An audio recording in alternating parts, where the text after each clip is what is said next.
here in Miami, and we're very proud of that. And we like to think of ourselves as being, I think, the best presenters of work from here. And I mean that in a big way, in terms of not just Miami, but in terms of Latin America and Caribbean, its relationship to the Atlantic, African diaspora. All of those things go into it. But we're also a relatively young museum. And we started in 1984. We only began collecting in 1994. So one of the things I love to think about, and it's part of your work and part of the space in which the work is in, is that I think we feel like we have a really close relationship to moving images, to screens, to the idea that that is kind of a medium that generations relate to in ways that are quite different from other institutions, right? When you have a collection of paintings from the 19th century, your relationship to film and video is quite different. Yeah. So it's very much a part and parcel of who we are. How did you come to your medium? My background is as a filmmaker. So I started making films when I was 14 years old. So it was my first manner of expression. And I was making very experimental films at the time. So they had kind of non-narrative, purely visual pieces that I was making. And then I wanted to express myself on a larger canvas, let's say, and I got kind of seduced into working in commercial filmmaking. So I was a commercial film director when I was 22. And that was a great way to learn the craft, because you were shooting a different genre, a different style, different communication every 2 weeks. So that went on for about 5-6 years. And this is the late 80s? This was late 80s. And then I became quite successful directing these commercials. And in Canada at the time, commercials were entertainment. Like, they weren't hard sell. They came from the British concept of commercials, where commercials had to be entertaining to sell product and engage people. So one week I would be shooting something that resembled Blade Runner. The next week it was a pirate movie. So there was always a lot of film making as opposed to commercial filmmaking. And then I was approached by Ridley Scott to be the first director working at his company in New York, because he was opening an office there. And of course, Ridley Scott was an idol of mine, having seen Alien, and then Blade Runner had just come out. So he moved me to New York, and I lived in his kind of corporate place. And then I was able to direct on a larger scale with American budgets. And then from there, that put me into LA. So then I arrived in LA. And most of my friends and associates at the time were film directors. So David Fincher, Michael Bay, these people, we all hung out on weekends, et cetera, et cetera. And then that led to an opportunity to direct a feature film at probably way too young an age to actually know what I was doing. But I didn't know enough not to jump in, basically. So I was able to direct a movie that became a much bigger movie than it started, and it was a science fiction film. I've always loved science fiction growing up, so it was a natural kind of genre. But then I found myself in a situation where I was making something that I didn't really understand that medium, because the medium of what Hollywood films had become by that time was quite different from what inspired me to do it in the 70s, where you were watching Clockwork Orange and Taxi Driver and Apocalypse Now. The medium had already kind of moved beyond the auteur, beyond the directors being in control, and it moved into something else. So I landed in that environment. So I gave it up very quickly. When you say beyond the auteur, is it more the production facility or production team that takes over larger roles? When I was there, it became a producer's medium. So it went from people like Bogdanovich or Hal Ashby or Coppola making the decisions, or Scorsese, and then it moved into more the producers now making the decisions, the creative decisions. Right. So I want to come back to something that I also want to open up a little bit. Toronto, known for having a major film scene and festival. Yep. So obviously was a nurturing environment that allowed for you to go off to New York and then to Los Angeles. You mentioned a few films from the 70s, Clockwork Orange, Taxi Driver, and one other. I think it was Being There or Apocalypse Now. Apocalypse Yeah. Now. So, and I'm curious, and Apocalypse Now, geez, I mean, these are amazing classic films. I'm curious on a generational level. Have you seen those? Yeah, but because I'm the person who reads the book. Yeah. So I read the Conrad novel, right? Right. And then you go and you watch Apocalypse Now. Yeah. So for me, I'm coming from it, from a very different perspective, where the references for me come from the book, and then you go on and you watch the movie. And then the interpretation, is sort of left up to me to see what remained and what didn't. So it's a very different way of approaching it, because obviously these are things that I saw, in hindsight. Sure. My brother, for example, would have seen them when he was very young or whatever. So it's just a very different way of approaching it. And for me, being part of this project required me to really, dive deep and do research, because I'm not somebody who was around. I'm not somebody who was watching these, So and I appreciate that, because it puts me in a position where the world really sort of is my oyster in a way, and I'm open to all of this, and the research is forever ongoing, Yeah. And those are the best projects. And it was in my definitely opinion. a moment in time when filmmaking was a medium that was transformative. So those films, a film like Clockwork Orange, although it's based on an amazing book, the visceral elements and the experimentation going on with the filmmaking was really groundbreaking. The Graduate, all these films, like you could sit down, and if you were having a conversation about what is new today, what haven't we seen before? In the 70s, you'd be talking about film. In the 90s, late 90s, you'd be talking about the YBA movement, maybe. And then in the early 2000s, you'd be talking about Google, and you'd be talking about the algorithms that Google is using. So I think that was a really special time for filmmaking, where artists, directors were basically redefining the way we tell stories, inspired by the French New Wave, et cetera, et cetera. And I think Hollywood kind of moves, as corporations bought the studios, and then it became very profitable. And I remember Men in Black was the first film that did more merchandising than the film sold. So then it changed that landscape, and then superhero movies. So now it's a different medium almost. I think there's very little resemblance between the films we see today at a multiplex than what you could go see them, because Clockwork Orange, let's not forget, was a mainstream film. It was not an independent film. And now the content has become so researched and generic that it's almost interchangeable. And with computer graphics, the car chases all look the same. The effects all. So Marvel Studios, for instance, employs hundreds of people to just make these sequences that are shared across many films for the economy of scale. And that leads me to the reason I made the first Megaplex piece was really the comment of spectacle replacing content in the medium that I first fell in love with. Right. But right before that, go back for a moment. Just take us back to, what year was Demolition Man? 1993. Okay. And when you stepped into that, you had the knowledge and the history of prior filmmaking. Yeah. But you had a vision and something that you wanted to accomplish within that.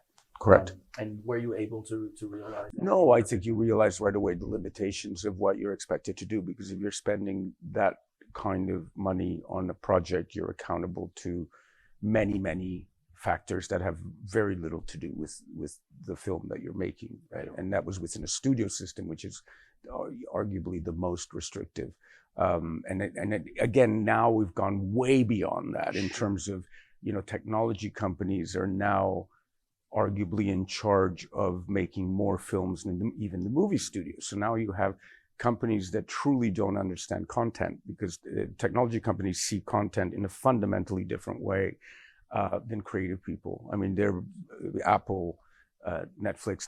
Content is something that can be researched, analyzed, data-driven, and they track where you.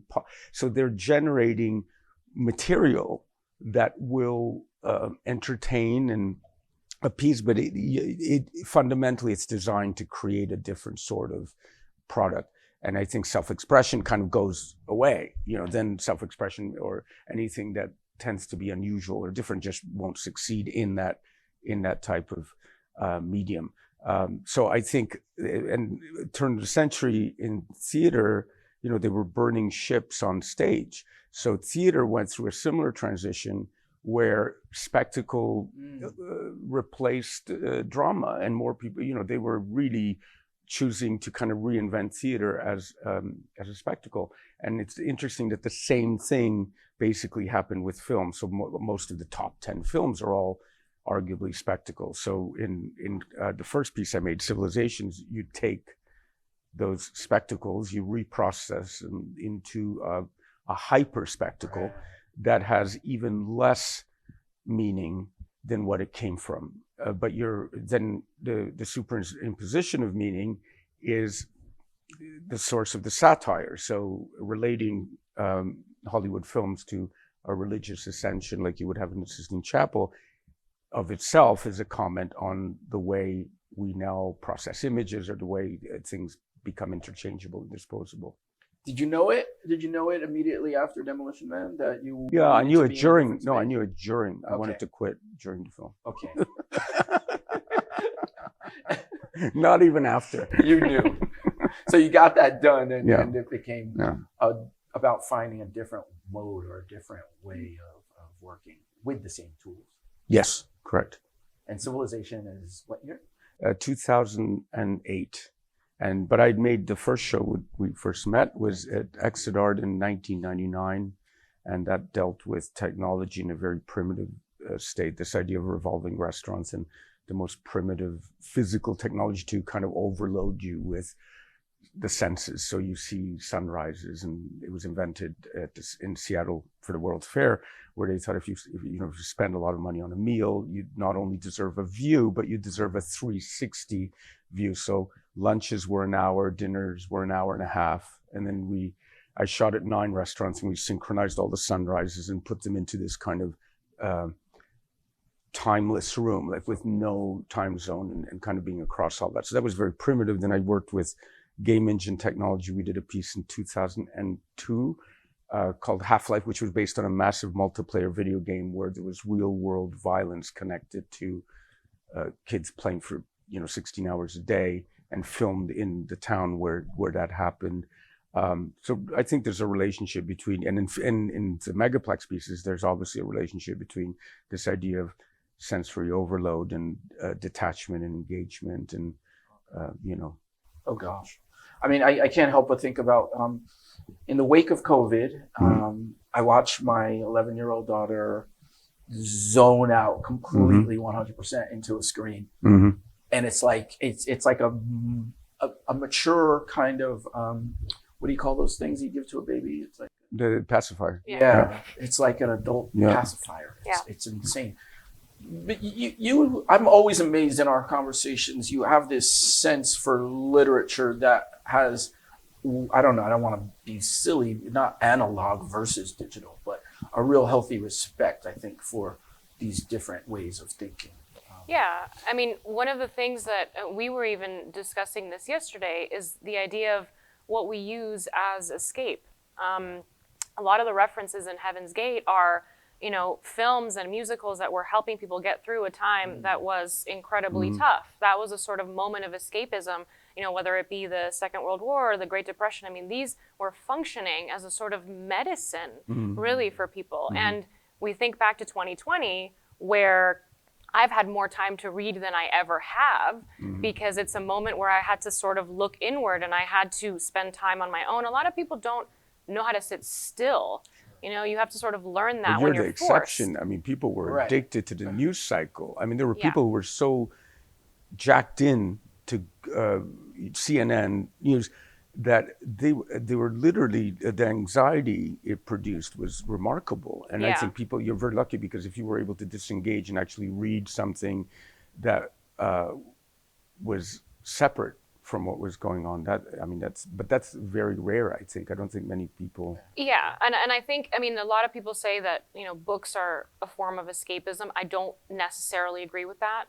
Books, to me, sort of are a reminder of everything that is going on, of everything that is possible, of everything that I could experience. Yeah, I totally agree. So it's not really so much me trying to avoid the news and all the horrible things that were happening. It actually reminded me that at some point, all of this would go away, and that we would find, our way again. And that's really, books provide that sort of comfort, but films do too, and poetry and music.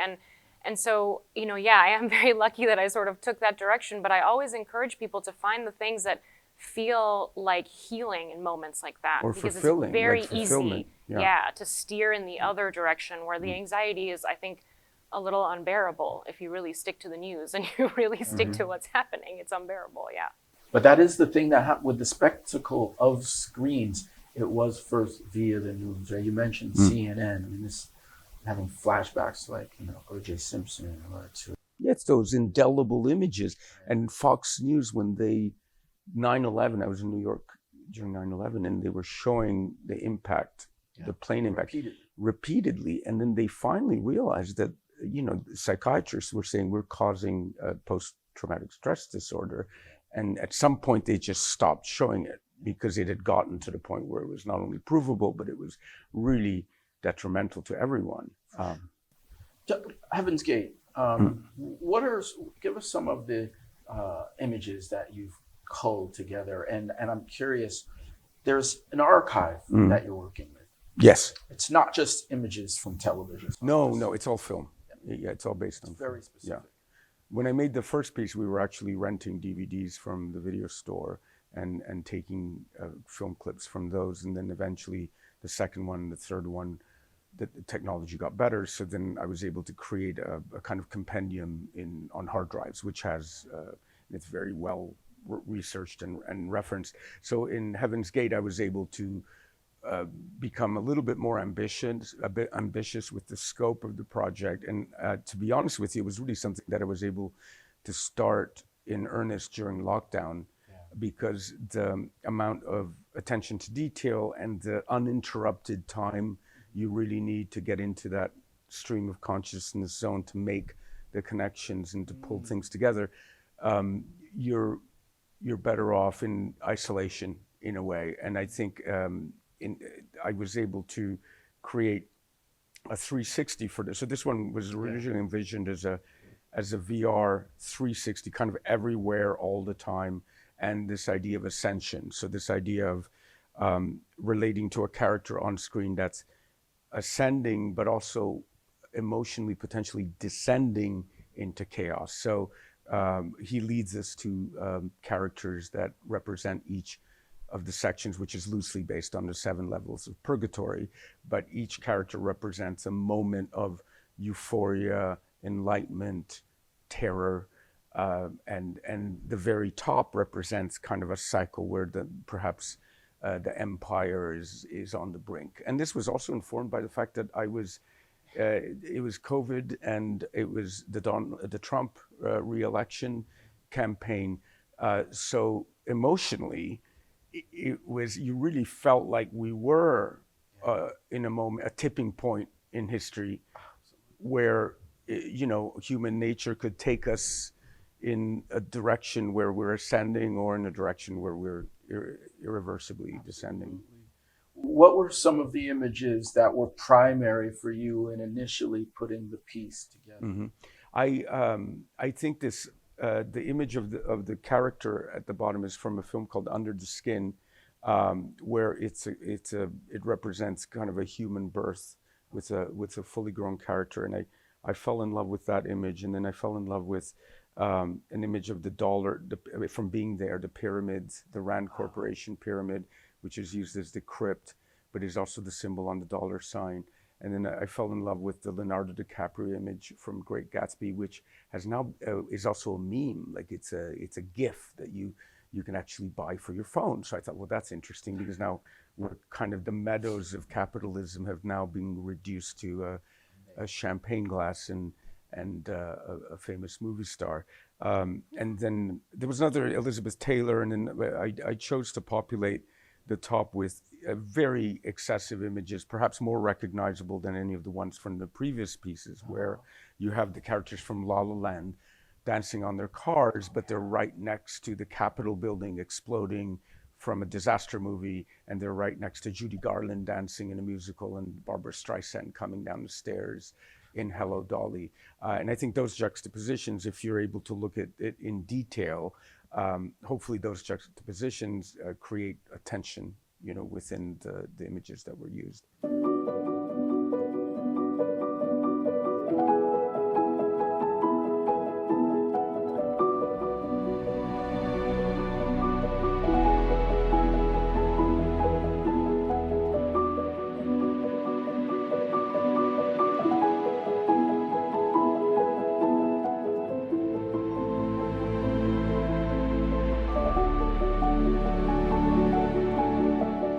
idea, I think, on one hand, of creating art for a more mass audience as far as making a film like Demolition Man, then to go into a gallery space, then to go into a public sphere like, I forget the big one in New York, or like our own here in Miami, Maison Margiela, which was with us in December. You've done a lot of public work. I sent Maritza an image from the Standard last week, from the elevator. How you've navigated a space unlike many artists. Has that always been the gist? Well, I think I think site-specific work is, I'm very passionate about that. I think the idea of reacting to a site and being able to do something which relates directly to something that may be unseen or unrevealed in a space. I had a piece with our production fund at Time Warner Center, which was actually a LiDAR scan of Central Park, and I fell in love with the architecture of Central Park, where it's a completely man-made structure, and I was able to spend weeks in the park with the design, with the curators of the park. So that informed that work. And then in terms of the more commercial aspects of working with brands that are presenting your work, the Margiela collaboration came about through a meeting with John Galliano, and he's all about deconstruction and all about the memory of images, and he's quite accomplished as a designer, and we thought that the piece that I was working on, which was a kind of reinvention of nude descending a staircase done with very technological machine learning and all this, but it somehow meshed with that sensibility. So he asked me, could we show this? And at first you go, because every time you work for an artist working with, it's like they hand you a loaded gun. And is it an empty chamber, or is it, you don't know? And it has to, and you obviously don't want to negotiate creatively with what you're making with it. It just either has to fit or doesn't. So if it starts to if it starts to become something else, then I don't think it's something you want to have your name. It's not your author. You're not the author of that work anymore. So, but I've been quite lucky working with occasional projects, working with Chanel this year, and experimenting with new technology, which is very expensive to do. You have an exhibition up also at the same time, which is dedicated to art and text, objects and text, but also with a Duchamp kind of relationship in the background. Yeah, the original, like the premise of the show really came from my master's thesis, where I was studying literary surrealism. So I started with Andre Breton and really focused on the poem object and his use of text and objects coming together and really giving objects a sort of new life. And one of the first things that you see when you walk into the show is this really beautiful triptych by Paul Laffoley that shows Dante's Divine Comedy. He's great. He's great. He's so underrated. So great. Yeah. And what I love is that it's a great, obviously, literary reference, but it makes a connection too with your work downstairs. And I'm hoping that... No, actually, his work is a huge... I mean, I saw his show at the Hayward Gallery years ago. This must have been like 15 years ago. He had a great show there, and it always stuck with me, this kind of supreme mastery of satire within these structures. And it was like, what I love about Bruce Naumann's work is that it's ultimately, to me, it's about the futility of human nature, and it's told through poetry, sculpture, performance. Doesn't matter. And I think Peter also has this ability to encapsulate the hypocrisy of systems, which I love. Wow, Yeah, absolutely. I mean, I think that's one of the things that makes this moment so special. I mean, at least for me, obviously on a personal level, because, there is that connection, that sort of literary connection between both shows. But I think our audience makes those connections too. And our audience can feel that there is a cohesiveness based on everything that we're doing. And at the end of the day, at least my goal, and I know it's definitely Franklin's goal, is to make this a place where people can have those sorts of conversations, for people to have, interactions with art as catalyst. And I think if people come in, they see Heaven's Gate, they can then relate that to so many other things that are currently up, definitely in The Artist as Poet. And then people sort of take those connections with them. And I think that that's what makes a museum special. Absolutely. Is that people make those connections on their own. Absolutely. And I think today, especially now with this new wave of art as entertainment with immersive spaces and which don't really do what you described. They heighten the spectacle, they check some of the boxes that are necessary to make it feel like it's serious enough to be something other than a theme park. But ultimately, that's not what those spaces do.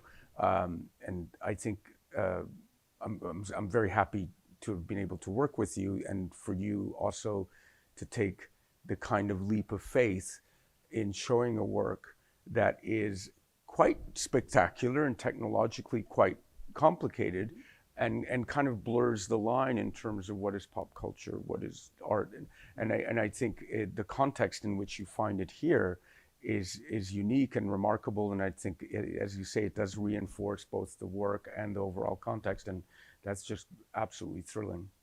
We love Yeah. it. No, it's really fantastic. I was so happy when Franklin and I spoke. I was upstate New York, I remember, and he said, yes, we're going to do this. And I thought, fantastic, because it's one of my favorite museums. The cameras aren't running anymore. Now I can actually tell the truth.